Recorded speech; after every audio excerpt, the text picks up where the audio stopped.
Bienvenue sur notre chaîne YouTube Église EDC. Un grand merci à tous ceux qui nous suivent au quotidien sur cette plateforme. Que Dieu vous bénisse abondamment. Si tu nous suis pour la première fois, nous t'invitons à t'abonner sur notre chaîne YouTube Église EDC en activant la cloche de notification pour bénéficier de nos différents programmes au quotidien. N'oublie pas d'aimer et de partager le lien de notre chaîne si le contenu a été bénéfique pour toi. Merci. Sur ces choses. Mais en dehors de ça, il n'y avait plus rien. Ça, c'était dans le conseil de Dieu.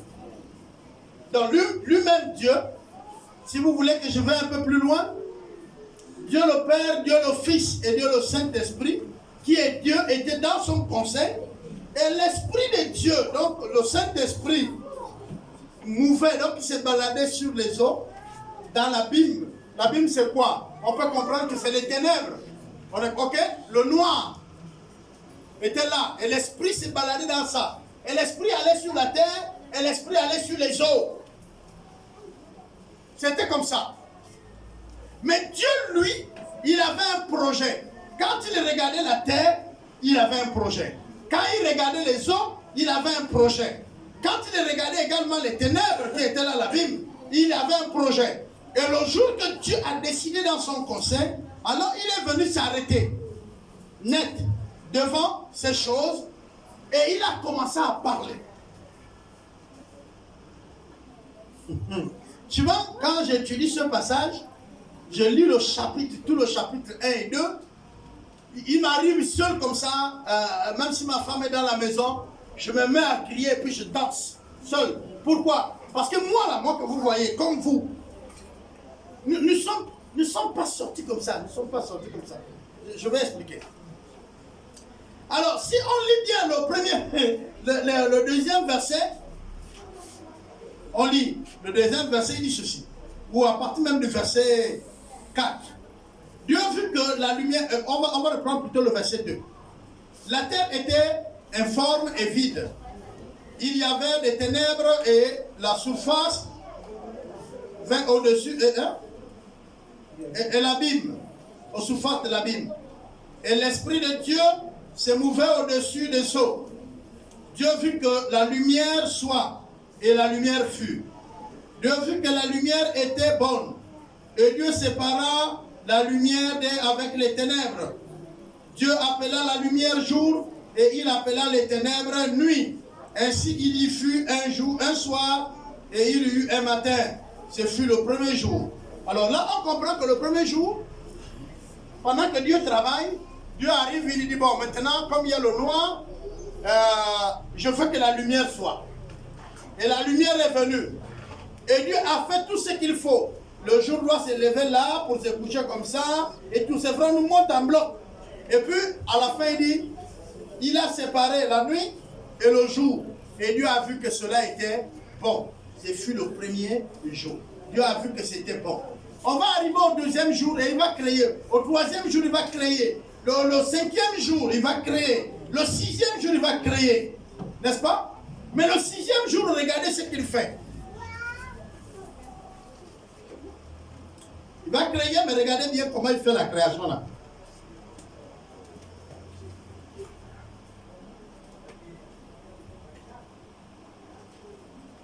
Je vais lire à partir du verset 20. Dieu dit que les eaux produisent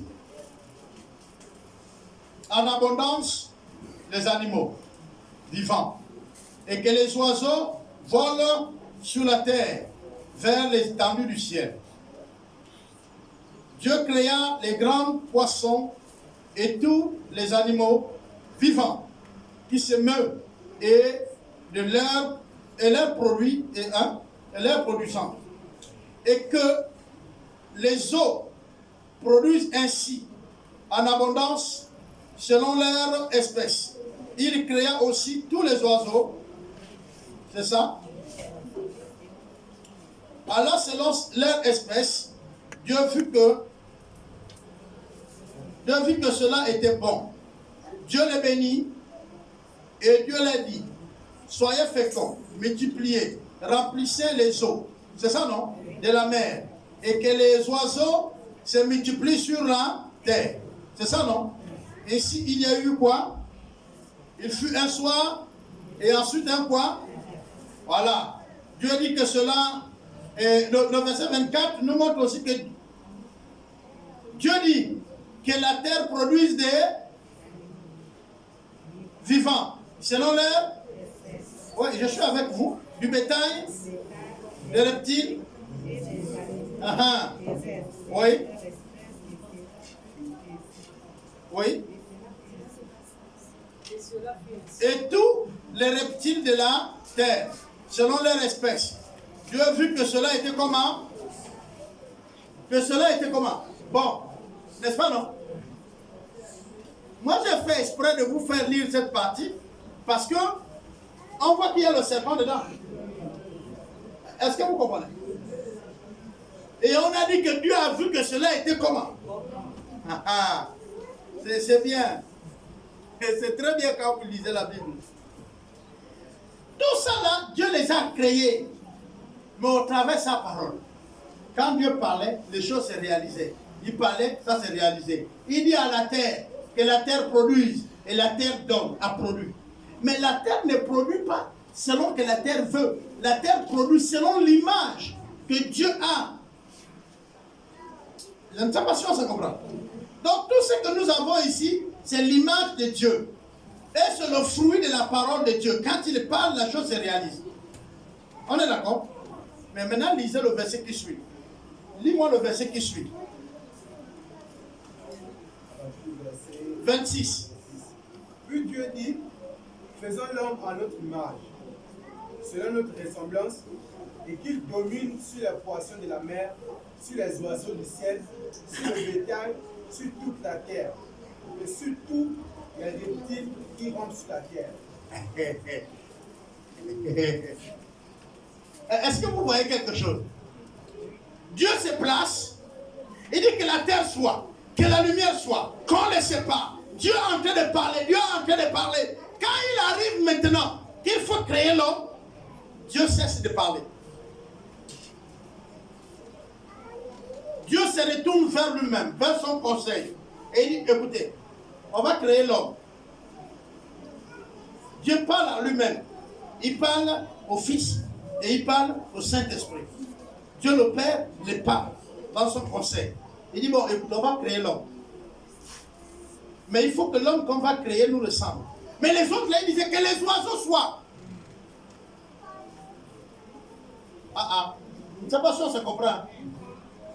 Dit que la mer soit séparée. C'est-à-dire l'eau doit se séparer. L'eau du ciel dans les nuages et celle de la terre sur la mer et les fleuves. Il faut que ça se sépare. Les parties secs. Quand il dit ça, ça se fait comme il a dans la tête. Ça se fait. Ça se fait. Maintenant, quand il arrive à l'homme, il s'arrête. Il ne dit pas que la terre produit l'homme selon que je veux. Non. Là, il s'arrête net. Dieu s'arrête. Et il consulte les autres. Il dit, bon, on va faire l'homme. On a déjà tout créé et on va faire l'homme.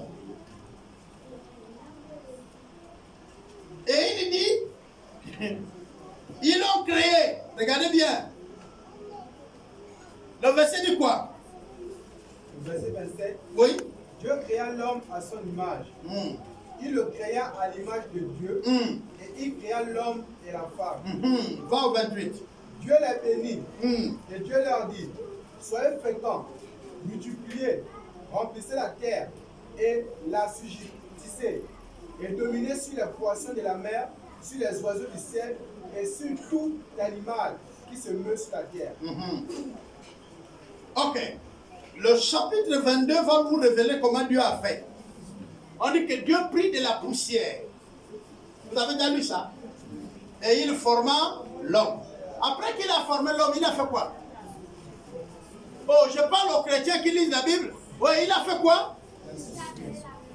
Il a créé l'homme et la femme. Et après qu'il les a créés, la Bible dit qu'il a soufflé dans leurs narines. Quoi?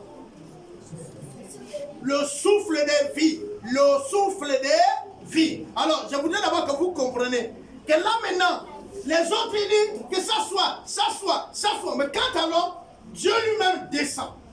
Parce qu'il nous crée sur la terre. Donc Dieu lui-même descend du ciel sur la terre. Et il nous forme.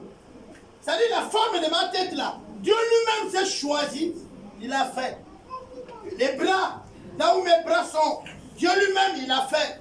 Là où je devais être, Dieu lui-même, il a fait. Est-ce qu'on se comprend là? Dès que Dieu a terminé, Dieu s'est partagé avec moi. C'est-à-dire que Dieu a pris sa partie de Dieu. Le souffle de Dieu. Les réflexions de Dieu. Il me l'a donné en soufflant. Dieu a partagé sa vie avec moi. Les autres, les bêtes, les poissons, Dieu n'a pas fait ça. Dieu il a dit que cela soit. Et ils ont vécu. Mais quand il arrive à l'homme, Dieu utilise ses mains pour le forger. C'est là où vous comprenez, les amis de les psaumes, dire qu'il est le portier. Que tes mains m'ont formé. Hein? Donne-moi l'intelligence pour garder tes lois. Pourquoi c'est le cantique là? Tes mains m'ont forgé, elles m'ont créé. Donne-moi l'intelligence pour garder ta loi. C'est pourquoi je veux te louer parmi les nations. Et je chanterai à la gloire de ton nom. Tes mains m'ont créé, elles m'ont formé. Donne-moi l'intelligence pour garder tes lois. Hein? Voilà. Et ils sont arrivés à chanter à ça parce qu'ils ont réalisé que Dieu, le Dieu du ciel et de la terre, était descendu créer l'homme. Or, les autres créatures, Dieu est là, qu'il dit, l'eau qui est là se sépare, une partie au ciel, une partie sur la terre. Boum. Il dit que l'herbe pousse de toute espèce, selon qu'il voit dans sa tête ce qu'on va manger et ce que les oiseaux vont manger. Toute herbe qui existe a une fonction. Et là, Dieu les met aussi, selon les villes, selon les nations, par rapport aux besoins de chacun. Boum. Vous allez lire dans le psaume, il dit les feuilles et les écorces sont des médicaments. Vous allez vous soigner avec. Et les fruits, c'est la nourriture. Donc, à venir dire que non, je connais telle plante qui soigne, là c'est le fétiche, tu n'as rien compris. Le psaume dit, vous aurez ces feuilles et ces racines comme remède. Vous l'avez déjà lu, non? Comme remède. Donc Dieu savait qu'on peut se soigner avec les plantes. Et d'ailleurs, même les produits qu'on nous soigne, on les tire des plantes. C'est nous en Afrique qui pensons que nos parents, qui nous disent, prends tel feu, tu vas te soigner du palu là. Je dis, ah, laisse-moi ça, je m'en vais à la pharmacie. Tu n'as rien compris, tu jettes l'argent. Tu n'as rien compris. Tu n'as rien compris. Tu n'as encore rien compris. Tu vas bien jeter ça. Voilà, jette bien ça. Alors, il crée l'homme. Donc Dieu, avec ses mains, les mains de Dieu, hein, ils vous ont tapoté de partout, ils vous ont touché. Il a voulu que le front que tu as là, c'est le front que tu as.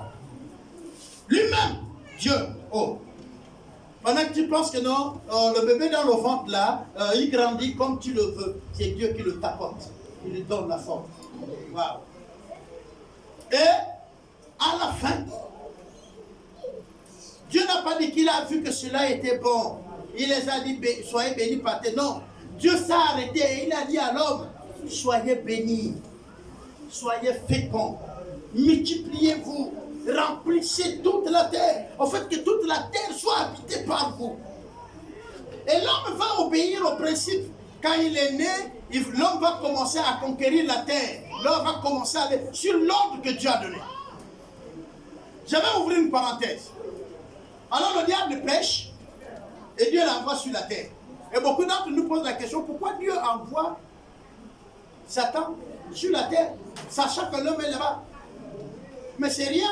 C'est pour que Satan soit commandé par l'homme. Pourquoi? Parce que Dieu a donné la terre à l'homme. Toute la chaufferie, toute la terre obéit à l'homme. Toute la terre n'obéit pas à Satan. Non. Quand Satan vient tenter Jésus, il dit, si tu t'humilies, je vais te donner tous ces royaumes qui m'ont été donnés.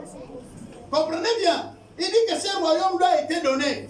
Mais en fait, il fait allusion à qui? Il fait allusion à l'homme. C'est l'homme qui lui a donné ces royaumes. Je vais expliquer. Ne savez-vous pas qu'en obéissant à quelqu'un, vous devenez l'esclave auquel de la personne que vous obéissez? Je vais prendre un exemple simple. Vous êtes en train de manger à table et vous êtes avec votre fille. Vous êtes avec votre fils. Il dit, papa, avec tout le respect, papa, maman, s'il te plaît, est-ce que tu peux m'amener de l'eau? L'eau au frigidaire. Tu n'as pas amené sur la table. Quand tu te lèves pour aller prendre de l'eau, tu es sur le commandement de qui? Est-ce que l'enfant là, il est ton mec? C'est ton enfant, non? Il a tout grâce à toi, non? Mais au moment où tu es en train de te lever, tu es sur son commandement. Est-ce que vous comprenez maintenant? Et quand Satan arrive sur la terre, Satan ne cherche pas à dominer l'éléphant. Il a pris la peine d'observer. Et j'ai souvent dit aux chrétiens, les gens pensent que quand la tentation ou la persécution arrive, c'est maintenant que ça arrive. Non. Satan prend la peine de vous voir sortir votre routine le matin, le soir. Qu'est-ce que vous faites? Qu'est-ce que vous aimez? Satan prend cette peine-là. Il ne vous attaque pas comme ça au jour au lendemain. Donc il regarde vos faits et gestes. Comment tu te fâches, comment tu fais. Et Satan, c'est pourquoi il rôde tout autour de vous comme un lion cherchant qui dévorer. Donc il est là, il rôde. Rôder là c'est quoi? Il regarde ce que tu fais, ce que tu mimes. Il ne connaît pas le fond de ton cœur. Mais toi-même tu mimes, non? Tu parles, non? Si c'est possible, là. Ok? C'est ça là, il écoute. Tu parles avec l'autre, c'est ça là, il écoute. Le fond de ton cœur en tant qu'enfant de Dieu, il ne peut pas rentrer à l'intérieur. Est-ce que vous comprenez? Ici, les pensées. Est-ce que tu vois? Tu as un frère, tu as des soeurs, vous n'avez pas de problème. Satan ne sait pas, vous n'avez pas de problème, vous n'avez rien. Parfois, le frère te regarde. Satan dit, tu vois, il te regarde là. Donc, c'est ton problème là. C'est de toi qu'on parle là. Et ça commence. Est-ce que vous comprenez? Voilà. Sur un terrain de rien, Satan va construire quelque chose. Tu n'as pas un problème avec quelqu'un, mais Satan va permettre qu'il y ait un problème. Tu es là debout, tu as une situation qui t'embête, tu es là, et il raconte une histoire et s'éclate de rire. Satan dit, tu vois. Moi, c'est la stratégie de Satan, c'est de t'isoler. Il va t'amener à ne pas rester avec tes frères et soeurs. Tu vas commencer à te mettre seul, isolé, ne plus trop communiquer avec eux. Tu vas à la mort. Tu ne communiques plus, tu vas à la mort. Lui, Satan ne frappe pas de manière à ce qu'il te tape et tu peux... Non. Lui, c'est un coup où quand il frappe, tu ne vis pas. Parce qu'il sait que tu peux te repentir. Donc, il ne va pas te frapper un truc où tu vas fuir. Vous-même, quand vous voyez un serpent, est-ce que le bois que vous tapez là, c'est pour qu'il bouge encore? Hein? C'est-à-dire, même si ce n'est pas la tête, c'est un truc où, le temps où il est en train de se dire qu'est-ce qui lui arrive, tu as déjà pris la tête. On est d'accord, non? Satan fait pareil avec nous. Quand il arrive à te donner un bon mensonge et que tu cognes, il te voit, tu es touché. Hein? C'est comme le serpent là. Boum! Le serpent est touché, tu vois qu'il ne bouge plus. Là, tu sens qu'il est touché. Ok? Et tu vas doubler d'autres coups. Et là, les idées vont s'enchaîner. Des situations vont s'enchaîner dans ta tête. Et tu vas lire les comportements des autres gens au contraire de ton comportement. Et là, en ce moment, tu t'isoles. En fait, c'est toi qui s'es isolé des autres. Moi, je n'aime pas les problèmes. Je n'aime pas les problèmes. C'est ça. Elle reste avec l'église ou elle reste avec les affaires. Mais quand tu t'isoles, tu as une bonne pouvoir. Voilà.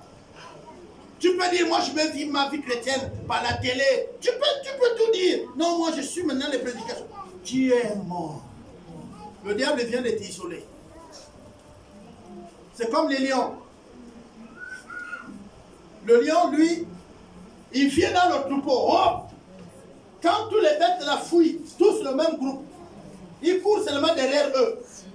Mais ils ne osent pas attraper. Et les buffles, depuis un temps, les buffles ont compris. Quand ils poursuivent, les buffles fuient ensemble. Dès qu'à un moment donné, les buffles font fusion. Et se retournent et lui regardent. Et quand le lion se rend compte que les buffles ne fuient plus, ils sont debout. Le lion dit, bon là, il n'y a pas match.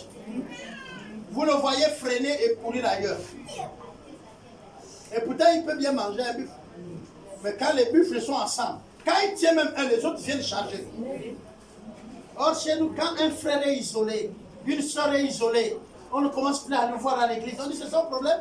Puis on lui parle, il ne comprend pas. On dit, la vie chrétienne, non. Il faut revenir, donner la parole du Seigneur.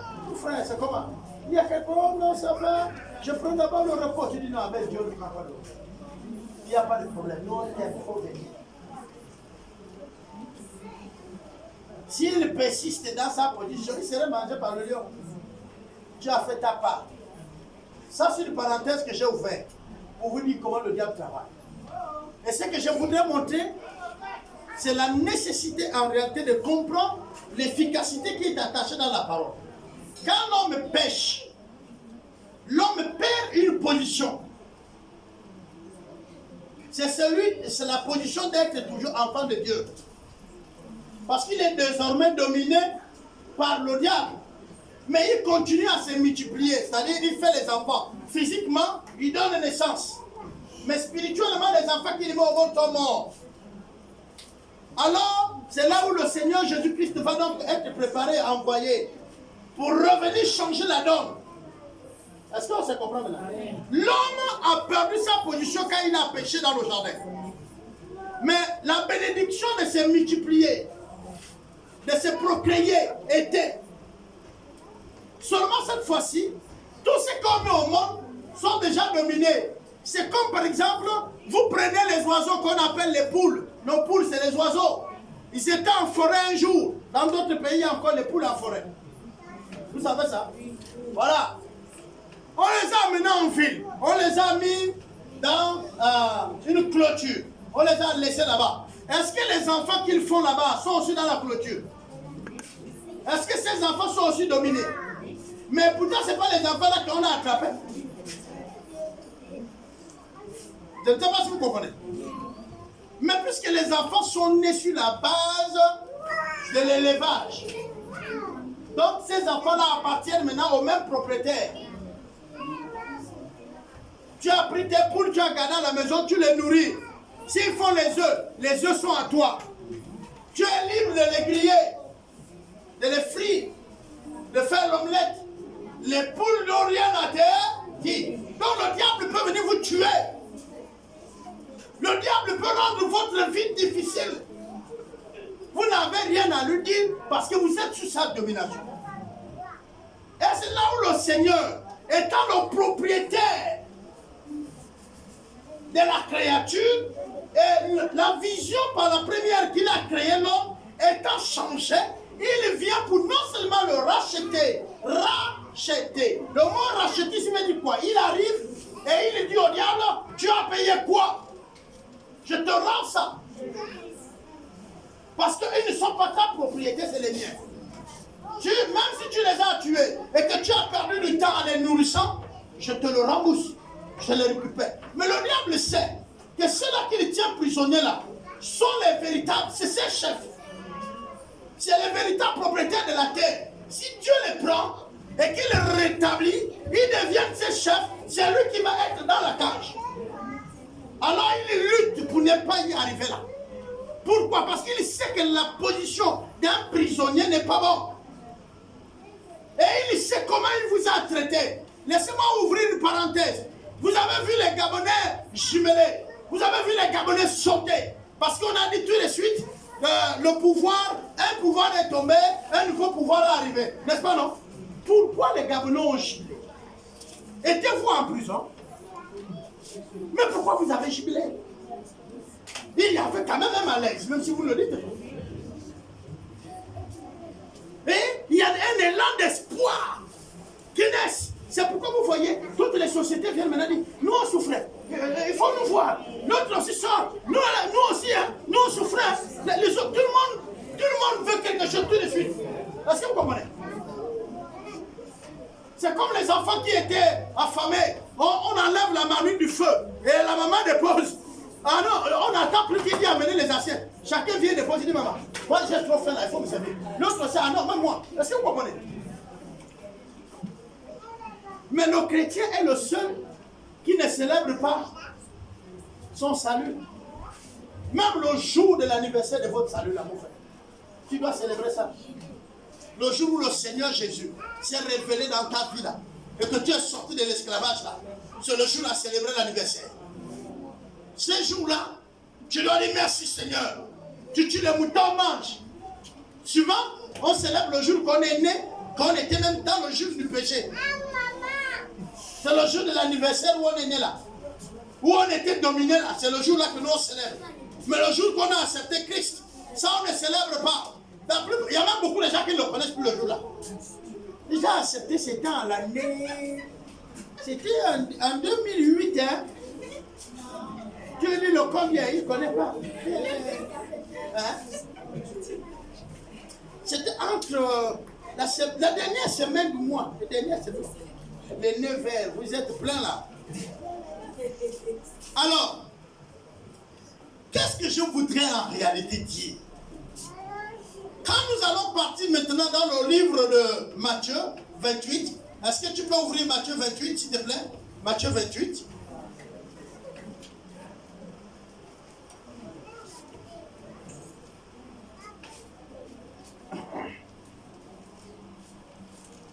Matthieu 28.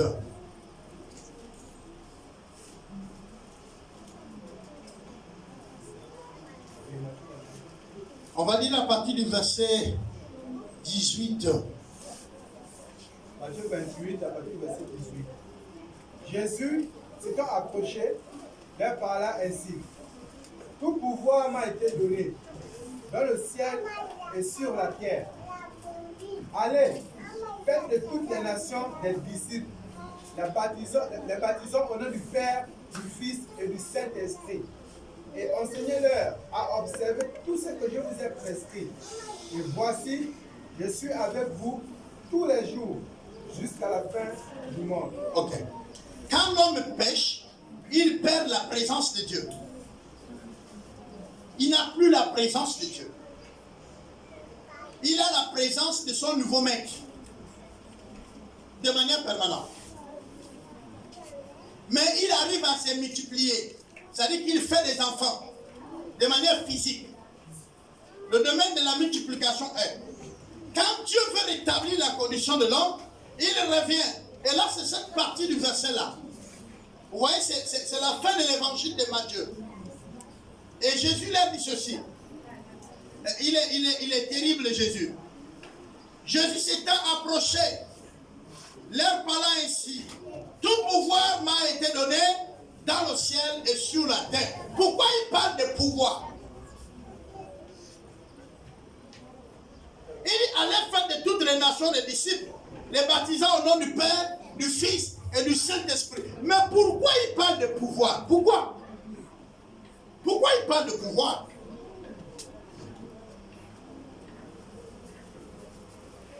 Pourquoi il dit, tout pouvoir m'a été donné? Allez faire de toutes les nations des disciples. Là, il y a le principe du non-dit. Je vous le donne, ce pouvoir désormais. Mais il le donne à qui? Il le donne aux hommes libres. La capacité d'aller délivrer les autres. Pourquoi? Parce que désormais, la multiplication n'est plus par rapport aux naissances. Mais elle est désormais au nombre délivré. Je ne sais pas si vous comprenez.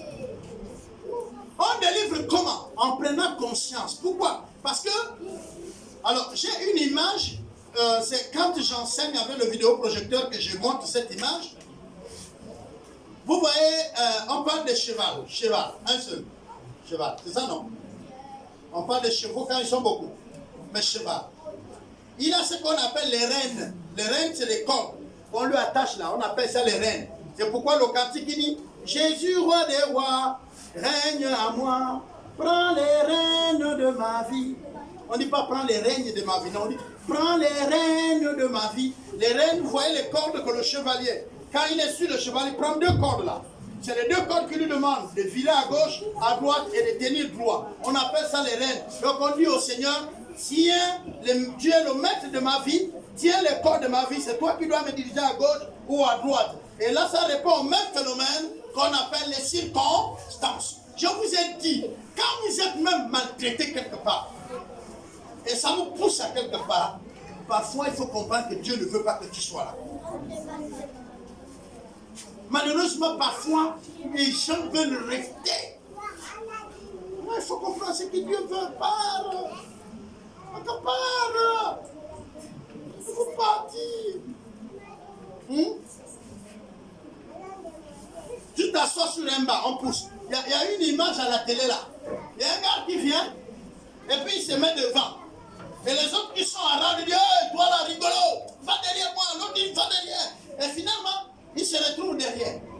Et ils sont là. Oh, ils vont chez le médecin. Oh, le médecin qui les reçoit à la porte par là-bas. Et non par ici. Donc, ils ont pris quelqu'un, ils ont soulevé, ils ont mis derrière. Et quand le médecin ouvre la porte, il dit, qui est le premier que je reçois? C'est lui qu'on a mis derrière qui s'est retrouvé premier. J'ai cette image-là dans mon portable. Voilà.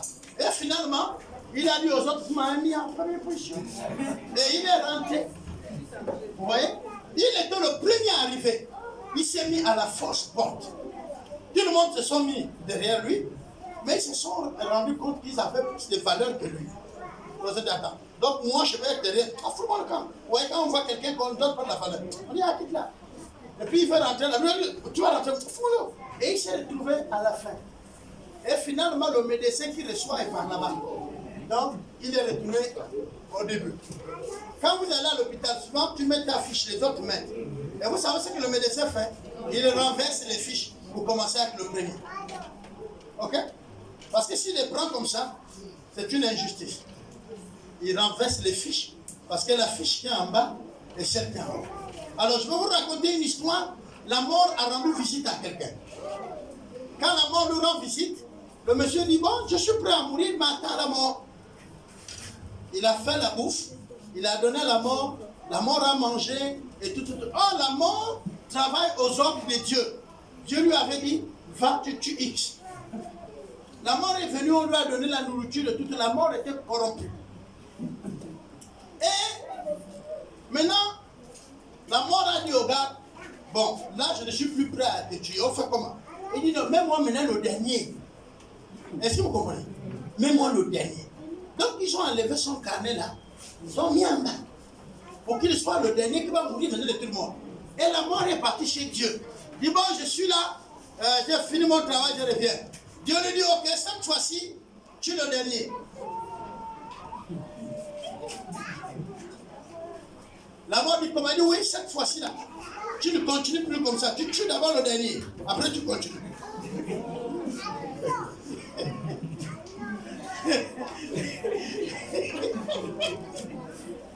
Je vous dis qu'on ne peut pas s'échapper. Dieu lui dit, écoute, tu es revenu de ta mission, c'est bien, mais cette fois-ci, tu ne tues plus celui qui est en haut là. Commence par le dernier. La mort revient. Il dit non, là, on ne peut plus rien. Là, on m'a dit de tuer le dernier. Et la mort a fini par le tuer. Vous comprenez?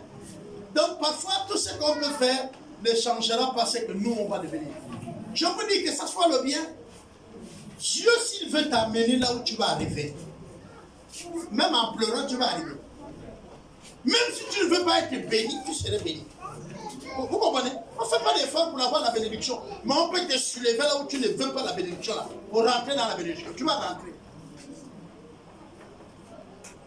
La bénédiction là, ça ne se prépare pas, ça nous surprend toujours. Mais je vous annonce que tu peux rentrer dans la bénédiction même si tu ne veux pas. Tu peux prendre un raccourci pour aller vite, c'est là qu'il y a la bénédiction. Si je parle de certaines choses, les gens vont dire, oh, est-ce que c'est chrétien? Mais je vais vous dire, il y a eu des gens qui ont dit, non, moi je veux me marier et tout. Il a concordé quelque chose. Et c'est là que Dieu l'a dit. Il y a eu d'autres qui ont concordé quelque chose, ça n'a jamais marché. Je ne sais pas si vous comprenez. Il faut savoir discerner ce que Dieu veut pour nous.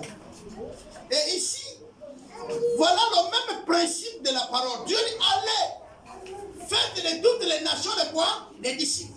En un mot, il dit ici, je vous ai donné tout le pouvoir. Parce qu'il est à moi. Maintenant, vous avez la capacité de faire des disciples. Dieu ne vient plus pour faire des disciples. Mais la charge de faire des disciples, il a rendu les hommes et les femmes capables.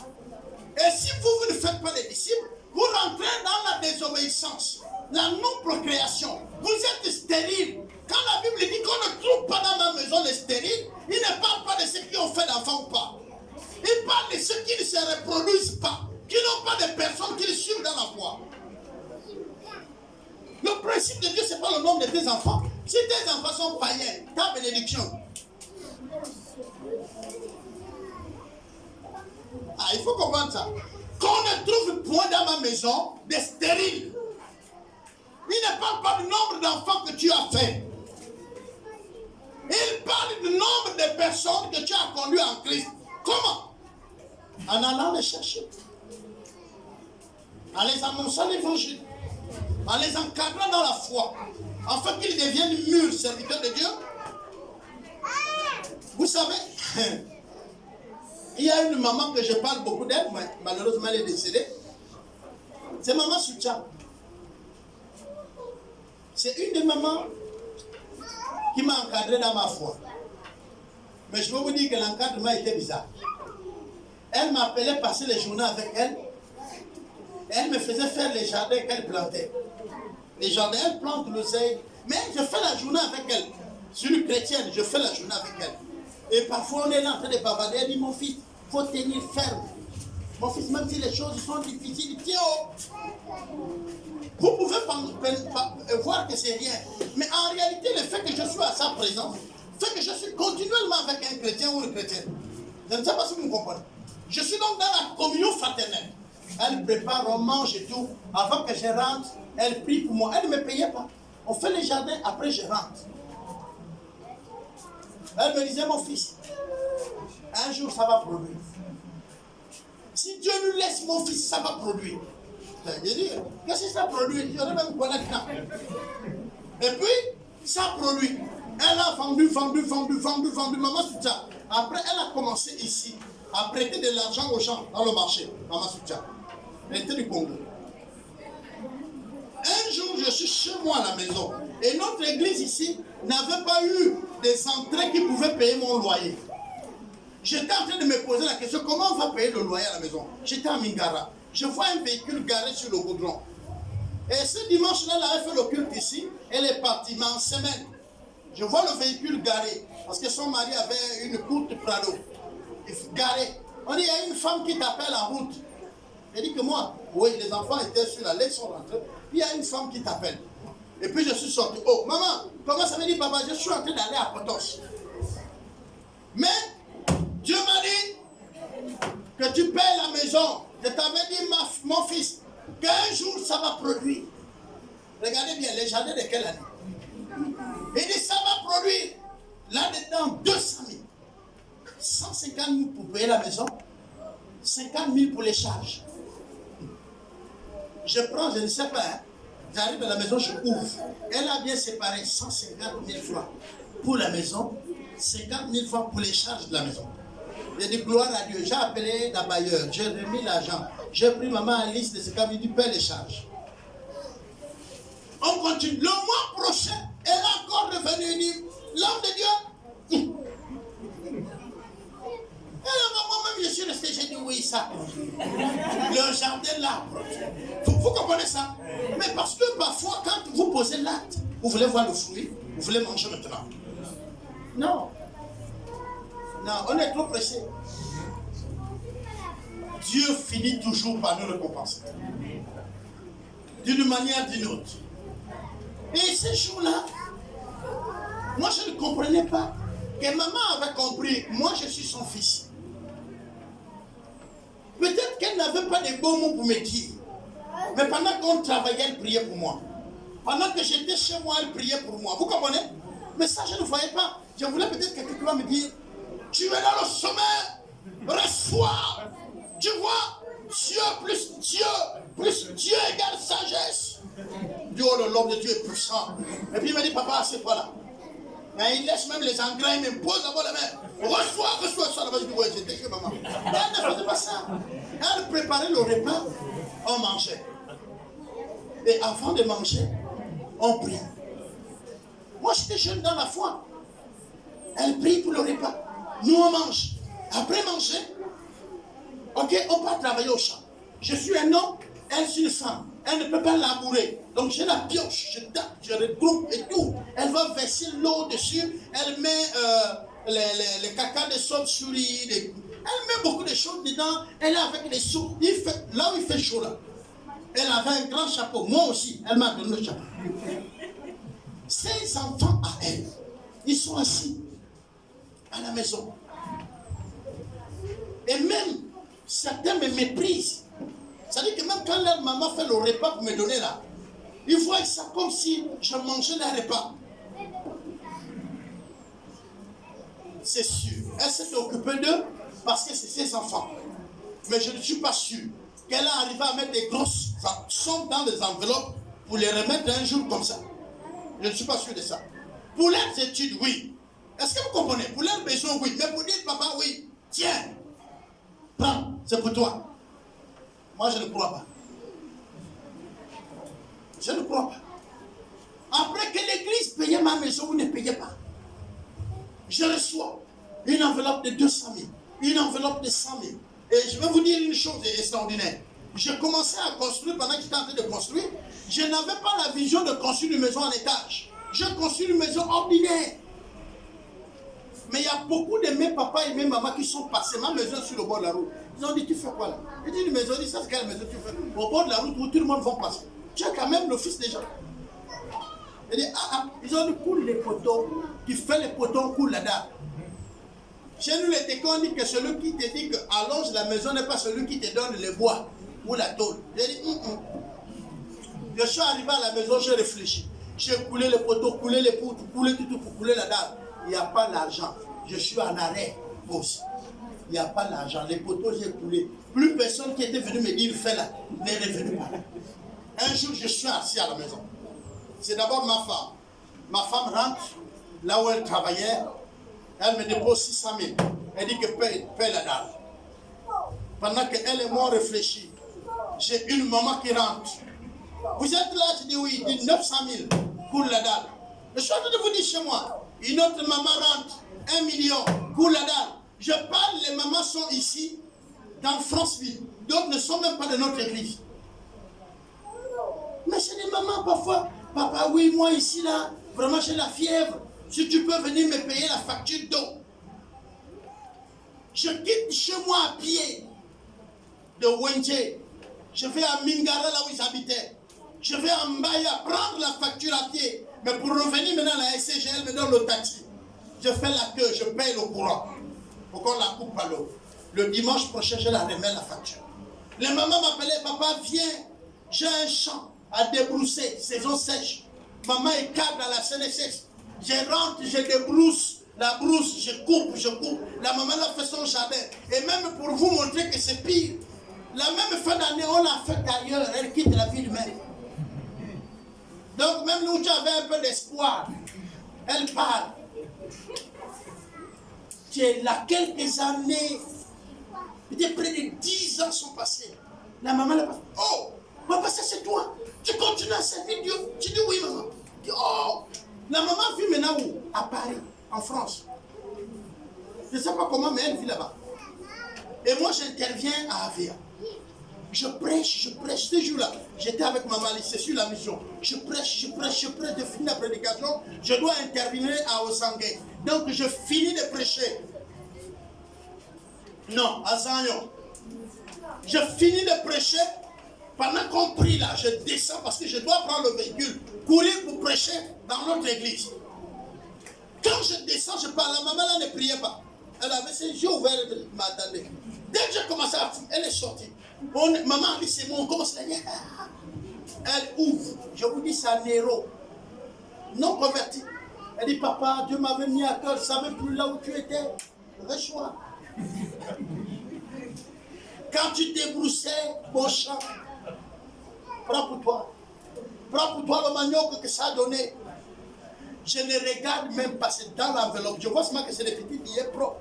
Bien lisses. Je jette dans le sac, on court. J'arrive en Zion, je prêche, je finis. J'oublie, on arrive à la maison là où nous sommes logés, ma femme et moi. Dès qu'on ouvre l'enveloppe, je dis à ma femme, on a l'argent. Oh, comment je dis, où on a l'argent?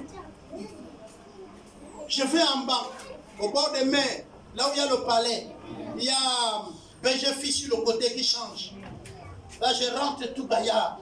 D'abord, je ne connais même pas tout ce que les 20 € là me donnent. Je vois les 20 avec les E derrière là. Je pose seulement le lot là-bas. Je vois un compte crec.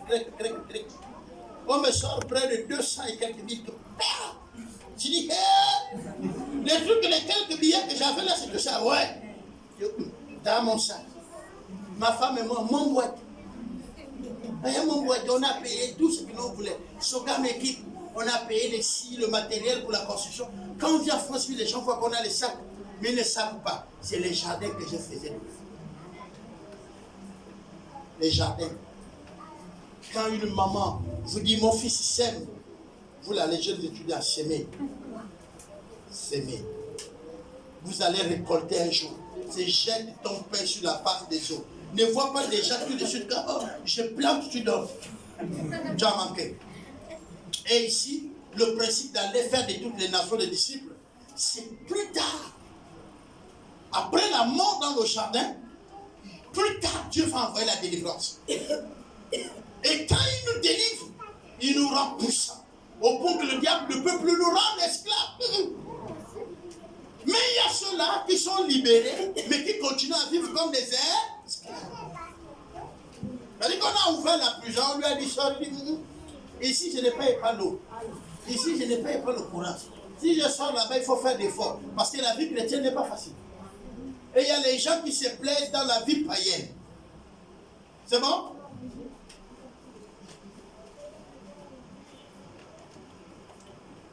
Dieu est bon.